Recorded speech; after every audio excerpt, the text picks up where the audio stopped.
15 अगस्त 1947, जिसे कोई भारतीय भूल नहीं सकता। हमारे घर में कई बार अक्सर हमारे बुजुर्ग, दादा दादी, नाना नानी इस डेट के बारे में बात करते हैं कि उन्होंने कुछ ऐसा देखा है कि को नहीं चाहते कि आने वाले भविष्य में कोई भी ऐसा नरसंहार और ऐसा खून खराबा देखे।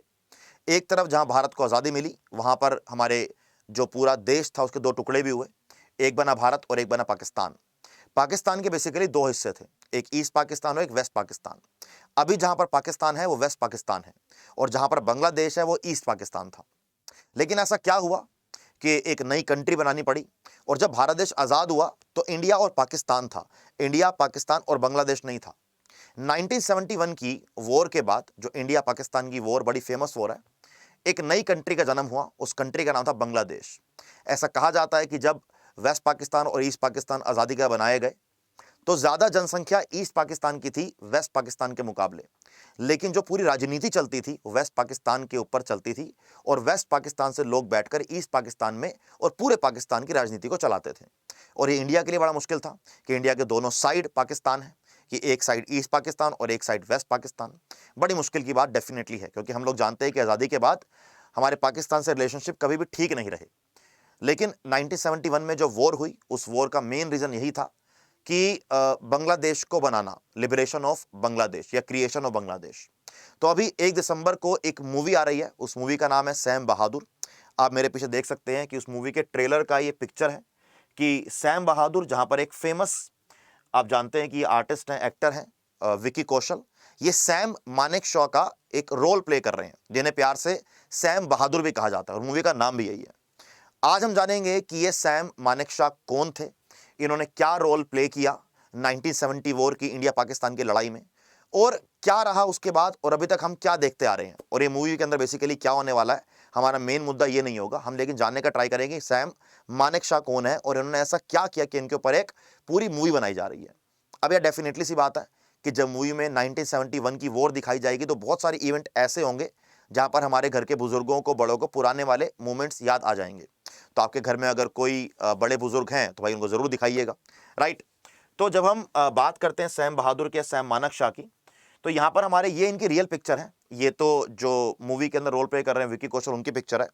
तो ये सैम मानेकशॉ की रियल पिक्चर है। इनका नाम है सैम होरमुसजी फ्रामजी जमशेद जी मानेकशॉ, जिनको हम प्यार से सैम मानेकशॉ कहते हैं।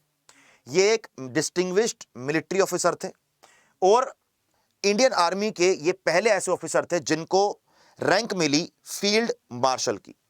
फील्ड मार्शल की जो रैंक है वो एक हाईएस्ट रैंक है आर्मी के अंदर, और आज तक केवल 2 लोगों को ही ये रैंक मिला है। आप लोगों से मेरा क्वेश्चन स्टार्टिंग में यही हो जाएगा, आप कमेंट करके मुझे कमेंट बॉक्स में बताएंगे कि एक तो हमारे सैम मानेकशॉ साहब हो गए जिनको ये पोस्ट मिली थी फील्ड मार्शल की। सेकंड वो पर्सन कौन है जिन्होंने ये सेम पोस्ट को होल्ड किया था, और अभी तक केवल 2 ही लोग हैं जिन्होंने पोस्ट को होल्ड किया है, राइट। तो ये सैम मानेकशॉ के बारे में ऑलमोस्ट सब कुछ एक ही यहां पर इमेज में दिया हुआ है। मैं आपको सारा बताऊंगा एक एक करके, राइट। तो सैम मानेकशॉ जो कि फील्ड मार्शल थे, उनका जन्म 1914 में हुआ।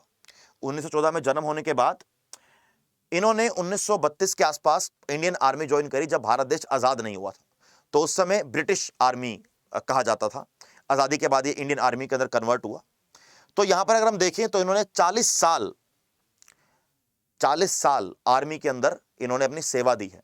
यानी कि जब भारत देश आजाद हुआ तो उससे पहले ये आर्मी ज्वाइन कर चुके थे, और 1973 के आसपास इन्होंने रिटायरमेंट ली। तो टोटल 40 साल का स्पैन है एक आर्मी की सर्विस में, और मुझे लगता है कि ये बहुत बड़ी बात है, बहुत गर्व की बात है। तो इन्होंने वर्ल्ड वॉर सेकंड से आर्मी के अंदर पार्टिसिपेट करना स्टार्ट किया। इन्होंने वर्ल्ड वॉर सेकंड भी देखा, इन्होंने इंडिया पाकिस्तान वॉर 1947 भी देखा, इन्होंने 1962 में इंडिया और चाइना का वॉर भी देखा, 1965 में इन्होंने फिर इंडिया पाकिस्तान का वॉर भी देखा, और 1971 में इन्होंने इतना बड़ा रोल प्ले किया कि जिसका कोई मुकाबला नहीं है। ऐसा कहा जाता है कि एक कागज के टुकड़े पर, नैपकिन जितने कागज के टुकड़े पर सैम मानेकशॉ ने, सैम बहादुर ने पूरी लड़ाई का एक, कहते हैं ना कि पूरा एक ब्लूप्रिंट, एक पूरा प्लान बना दिया था। और उस प्लान का एग्जीक्यूशन इतना जबरदस्त हुआ, इतना शानदार हुआ कि हमने पाकिस्तान को हर तरीके से, चाहे वो इंटेलिजेंस का तरीका हो, चाहे वो आर्मी का तरीका हो, चाहे वो एयरफोर्स का हो, चाहे वो नेवी का हो, सबने मिलकर पाकिस्तान को, जो पाकिस्तान के मंसूबे थे उसको सफल नहीं होने दिया और एक अलग कंट्री बनाई। और आपको मैं बताऊंगा और आप लोग चौंक जाएंगे कि यह इतिहास के अंदर पहली बार ऐसा हुआ था कि कोई कंट्री किसी दूसरी कंट्री को आजाद कराने के लिए लड़ाई लड़ रही है। अगर देखा जाए तो यह लड़ाई इंडिया पाकिस्तान की थी नहीं, यह लड़ाई बांग्लादेश को अलग कराने की थी। लेकिन भारत यह बात स्ट्रेटेजिकली डेफिनेटली जानता था कि अगर हमारे दोनों साइड पाकिस्तान रहेगा तो हमारे ऊपर पाकिस्तान का दबदबा हमेशा बना रहेगा। अभी यार एक तरफ पाकिस्तान है तो इतने ड्रामे चलते हैं, अगर दोनों साइड दबा नहीं क्या ही होता। हाँ, बांग्लादेश के बनने के बाद हमारे रिलेशन कभी अच्छे रहे कभी खराब रहे, लेकिन पाकिस्तान वाले हालात तो नहीं है, ऐसा हम कह सकते हैं। तो बड़े फेमस ये रहे हैं पूरा इनका आर्मी का करियर। एक बार जब 1971 वॉर के समय इनकी जब मीटिंग इंदिरा गांधी से हुई तो इन्होंने क्लियरली कहा था कि हमें सिर्फ पाकिस्तान में, ईस्ट पाकिस्तान में 10 मीटर तक अंदर जाने दो। हमारे अंदर जाते ही जैसे ही पाकिस्तानी ट्रूप्स हमारे ऊपर हमला करेगा तो वह इस तरीके से दिखाई देगा कि पाकिस्तान ने हमारे ऊपर हमला किया और हम उसका क्या करेंगे, रिटेलिएट करेंगे, उसका हम जवाब देंगे। क्योंकि इंदिरा गांधी जी ये नहीं चाहती थी कि ऐसा लगे इंटरनेशनल मीडिया में, इंटरनेशनल फ्रंट पे कि हमने पाकिस्तान पर हमला किया। अगर आप कभी ध्यान से हिस्ट्री पढ़ेंगे इंडिया की तो इंडिया ने आज तक कभी भी किसी भी देश पर पहले हमला किया ही नहीं है। हमेशा जैसे हमारा इंडिया पाकिस्तान की कभी वॉर हुई, इंडिया चाइना की वॉर हुई, तो सामने से हमला हुआ, हमने केवल रिटेलिएट करके जवाब दिया है। हाँ, ये बात अलग है कि इस समय हम जवाब देने के अंदर बहुत तेज हो चुके हैं, क्योंकि यार ये नया इंडिया है, बदलता हुआ इंडिया है, तो पीछे हटने का मतलब नहीं है, आगे ही बढ़ने का मतलब है हर फ्रंट पे। तो उसके बाद जो प्लान पूरा एग्जीक्यूट किया गया सैम मानेकशॉ के द्वारा, पूरी मतलब आर्मी यूनिट के द्वारा, ऐसा लगता नहीं कि एक फैमिली जो बन के सामने आई, फैमिली बन के जो लड़े, उसमें हमारी जीत हुई। और यस, ये हम डेफिनेटली कह सकते हैं कि सैम मानेकशॉ में भी, अगर उनकी मैं पूरी एक हिस्ट्री को उठाऊं और अगर उनसे भी कभी कोई पूछता होगा, मैंने उनके कई इंटरव्यूज देखे, तो ये हमेशा बोलते हैं कि 1971 की जो वॉर की प्लानिंग थी, प्लानिंग देखो एक तरफ होती है यार और एग्जीक्यूशन एक तरफ होता है। तो एग्जीक्यूशन बहुत स्मूथ था, सब लोग मिलकर काम कर रहे थे, साथ जुटकर काम कर रहे थे। और यही सैम मानेकशॉ की सबसे बड़ी कहते हैं ना कि उपलब्धि, अचीवमेंट ऐसा कहा जा सकता है।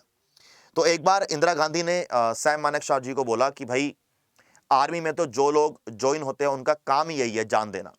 तो सैम मानेकशॉ ने जवाब दिया कि आई बैग योर पार्डन मैम, लेकिन मेरे अफसर का काम अपनी जान देना नहीं है, दुश्मनों की जान लेना है।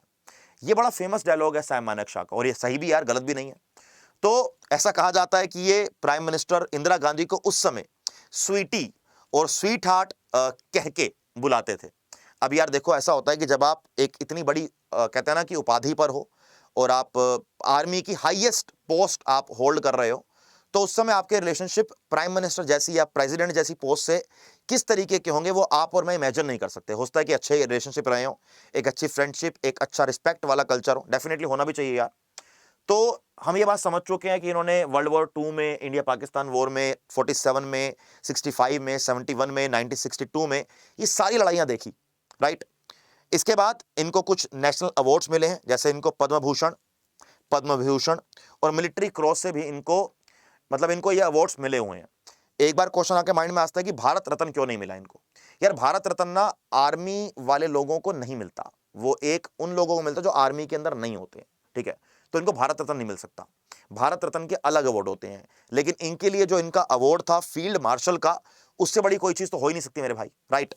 तो अगर हम इसके बाद आगे चलकर देखें कि आगे हमने इसमें क्या समझना है, और यहां पर लिखा है कि 1973 में इन्होंने रिटायरमेंट ले ली थी और 5 स्टार रैंक फील्ड मार्शल केवल इन्हीं को मिली है। 2 लोग को मिली है, एक बता चुका, एक मेरे को आप बताएंगे, राइट। इसके बाद अगर आगे बढ़ते हैं तो हम, तो बड़ा अच्छा इनके बारे में पॉइंट यह लिखा है कि he played a crucial role in India's victory in the 1970 war against Pakistan which led the creation of Bangladesh.